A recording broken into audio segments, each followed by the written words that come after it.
Entonces, hermanos, fíjense, tenemos al Señor allá en Australia, ya ahora comienza su viaje de regreso hacia nuestra casa, y entonces, ¿cuál es la dinámica, vamos a decirlo así, por decirlo de alguna manera, que se establece entre ese regreso del Señor y la iglesia?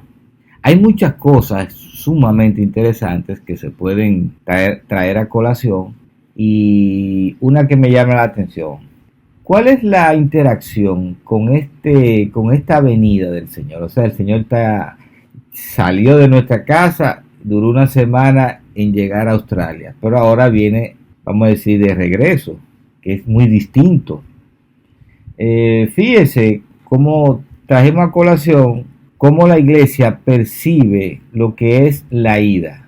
Fíjense que hay una especie como de dejadez para el cristiano carnal, y del lado del cristiano espiritual, él está centrado en su santificación, como si el Señor no se hubiese ido, o por lo menos como si el Señor estuviera viniendo. ¿Qué lío?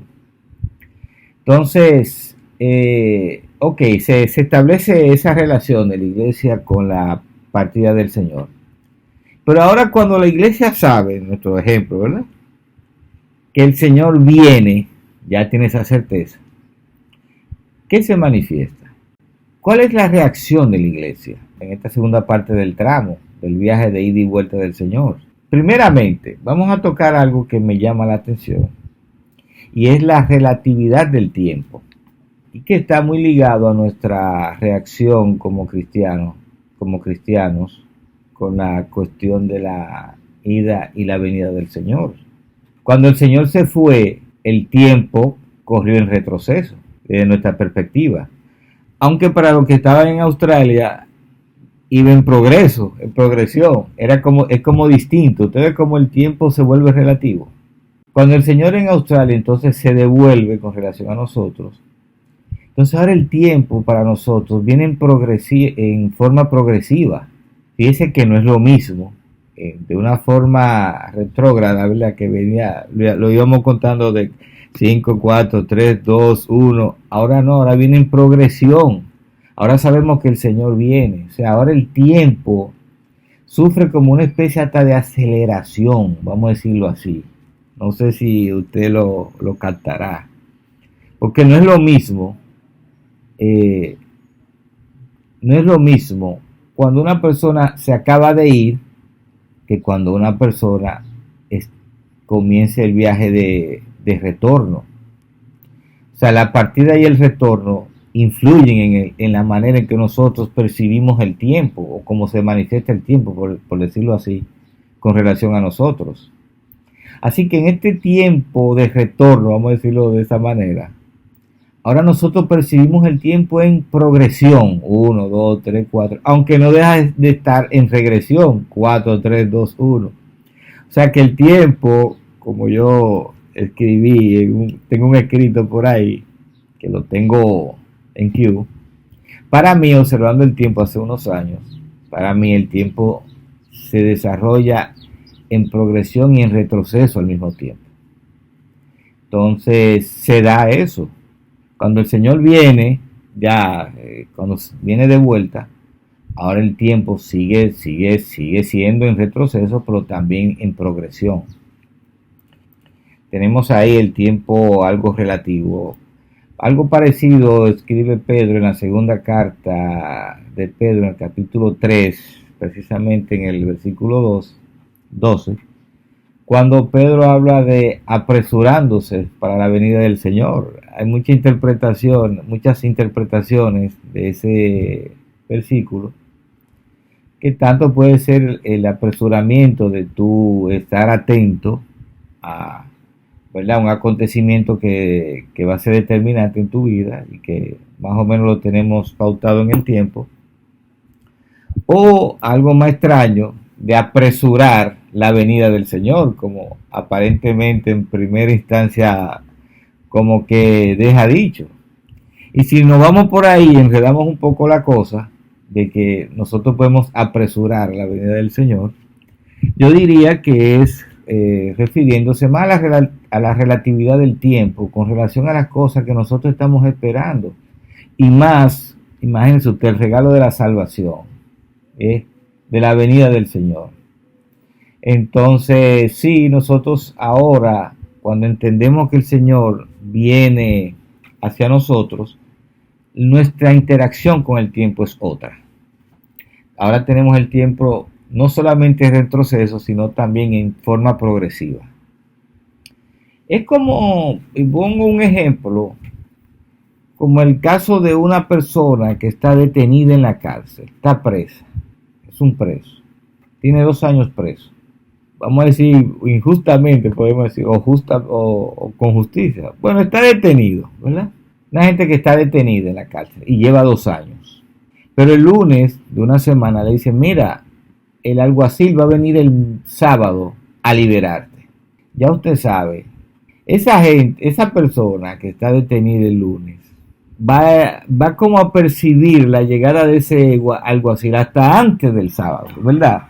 Él va a querer que venga antes. Para él el tiempo se va a acelerar en cierta manera, porque después de esperar 2 años, solamente le falta una semana. O quizás lo puede ver al revés, que la semana se le torne extensa, larga.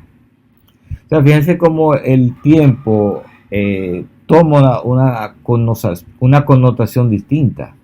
Así más o menos sucede con la iglesia. O sea, cuando el Señor se va, hace unos 2000 años, desde el punto de vista físico, ¿verdad? Como hicimos la aclaración. Señores, nosotros la iglesia quedamos retenidos en este mundo, en esta carne, en este mundo, en esta vida de pecado. O sea, nosotros somos como especie de prisioneros en este mundo. La iglesia está detenida, está presa en este mundo. Y entonces va a venir después, el alguacil, su alguacil, su juez, a liberarla, a sacarla de esta prisión. ¿Ves? Entonces, la iglesia tiene que entender, o sea, nosotros tenemos que llevar siempre presente esa liberación que nos van a hacer, porque es que estamos presos. ¿Qué cristiano genuino quisiera estar mirando el pecado y escuchando el pecado e interactuando con el pecado, metido en el estómago de este mundo? Dígame usted qué cristiano. Usted quisiera irse de este mundo, pero no puede, porque estamos presos aquí, en esta vida. ¿Entiende? Entonces, ¿qué es que nos va a liberar de ahí? No es el suicidio, obviamente, eso es, Señor reprenda. Que nos va a liberar es el Señor, el alguacil que viene a sacarnos de esta cárcel, de que es esta carne de pecado en la cual vivimos, y este mundo de pecado. ¿Ves? Entonces, cuando tú piensas en eso y ves que ya el Señor viene, óyeme, ya hay una interacción con el tiempo que en cierta manera se acelera, se apresura. ¿Ves? Entonces ese término de apresurar la venida del Señor es muy bonito, hay que como indagar mucho en él. Y le habla mucho a la iglesia, o sea, es muy edificante para la iglesia entender eso. Porque en realidad la naturaleza de nuestro evangelio, por decirlo así, es la de un preso que está esperando su liberación, que ya está firmada, ¿ves? Por lo tanto, eso es lo que debe primar en nuestra concepción, en nuestra percepción del evangelio. Obviamente hablando en términos espirituales, o la iglesia espiritual, porque la iglesia carnal no, la iglesia carnal lo que está es que Dios les resuelva problemas. No, dame o hazme, dime, ven, Dios es un Santa Claus para la iglesia carnal, que lo que esté dando, y tu milagro, y mi milagro recibiré, ¿entiendes? La venida del Señor, eso está lejos. No, para el carnal no me hable de eso, ni lo concibe. Eso. Lo de él, dame mi milagro, ayúdame en esto, resuélveme este problema. No estamos diciendo que no sea así, que Dios no te resuelva un problema, que Dios no te ayude, que Dios no te bendiga, que tú no estés esperando un milagro, obviamente. Pero lo que quiero significar es que eso es en segundo plano, no en primer plano, que hay que estar el asunto, que ponen esa cosa en primer plano, cuando tiene que estar en segundo, quizás en tercer plano, y te predican sobre eso y te enredan la cabeza. Entonces la venida del Señor, la venida del Señor, ¿qué? ¿Qué es lo que tú me dices? Sí, léetelo en la Biblia. De eso ni se habla, señores. Entonces, no, esa es la naturaleza, nuestra naturaleza como iglesia es estar pendiente a la llegada del Señor. Esa es, porque esa es nuestra liberación, hermano. ¿Qué puede ser más importante que nuestra liberación? Nada, ¿verdad? Diciéndolo en términos generales. O sea que la venida del Señor es el tema principal, el tema obligado principal de la iglesia. Entonces, hermanos, con el Señor en su retorno, ahora va a ser la misma travesía, ¿verdad? Pero de retorno. Tenemos un punto muy importante, porque el Señor se va hace 2000 años, llega al cielo, pero entonces Él va a volver. Entonces aquí hay un asunto muy curioso e importante. Atienda, ¿cuál es el momento en que el Señor, estando en el cielo, entonces Él va a bajar? O sea, Él va a venir. ¿Cuál es el momento en el que el Señor, desde el cielo, comienza su travesía de vuelta a la tierra a buscar a su iglesia, que está retenida, presa por el mundo y los deseos de la carne? Como todo preso, ¿verdad? Que tiene su sentencia escrita de liberación, él solamente piensa en eso, ¿verdad? Como dijimos anteriormente. Pero entonces, él está esperando su libertador. ¿Y en qué momento ese libertador comienza su viaje de retorno o de regreso? O sea, ¿en qué momento de la historia, en estos 2000 años, el Señor se va hace 2000 años, está en el cielo? ¿Y cuál es el momento en el que el Señor entonces baja, comienza a bajar del cielo para llegar aquí a la tierra? Muy importante. No creo que eso ninguna persona lo tenga determinado. La Biblia no te da pistas literales de eso. Y tenga cuidado con la cuestión de la numerología, de estar calculando que si yo canto tarde, si mañana, que si yo qué, que este tiempo, que 3 años y medio, que una semana. Déjese de eso, pues como dijimos anteriormente, digo, desde nuestro punto de vista, la venida del Señor es cuestión de señales, no de cálculos. Daniel dio fechas para la primera venida, ahí se hacían cálculos, se valen los cálculos ahí. El Señor da señales, entonces ya para la venida del Señor no se valen los cálculos. Entienda eso, hermano. Eso es un fundamento relacionado con la venida del Señor. Primera venida, fechas. La venida del Señor o segunda venida, como usted quiera, señales. Por lo tanto, si vamos a pensar, ¿verdad?, que en qué momento el Señor baja del cielo, no vamos a agarrar un lápiz y a empezar a calcular. Eso no viene de Dios.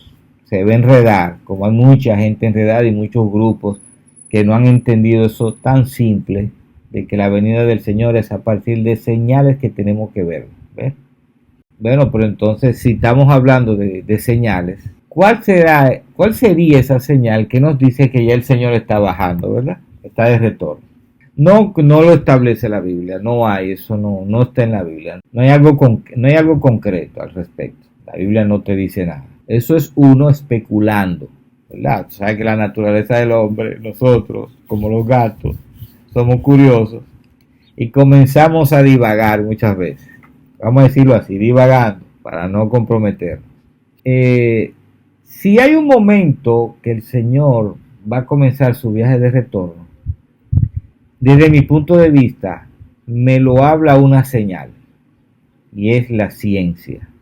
Acuérdense que Daniel habla de eso, de la ciencia como señal, allá en Daniel 12:4. Y la ciencia aumentará. Y fíjense que Daniel como que lo dice como si fuese una nota al margen. Y cuando yo analizo eso de la ciencia y veo las señales del Señor cuando se le pregunta acerca del fin de los tiempos, desde siempre yo he visto en esas palabras del Señor, cuando comienza a hablar de señales, para desglosar, cuando comienza a hablar de señales, para mí yo lo relaciono con la ciencia. O sea, lo que el Señor habla ya en Mateo 24, en Lucas 21, en Marcos 13, para mí es el desglose de la ciencia, o sea, de un mundo regido por la ciencia.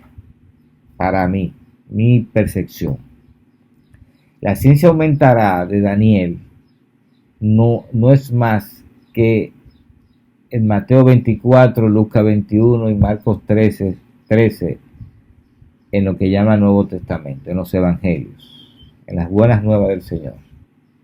Lo que está hablando para mí, ¿verdad? Es de una sociedad a nivel global regida por la ciencia.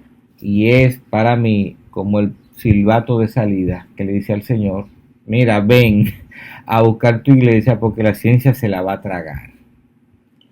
Señores, tenemos que entender la incidencia de la ciencia y tenemos que hacer una pequeña parada, ¿verdad? Obligatoria, porque hay que definir eso. La ciencia para mí es determinante, es uno de las señales de los eventos más determinantes que está intrínsecamente relacionado a la venida del Señor.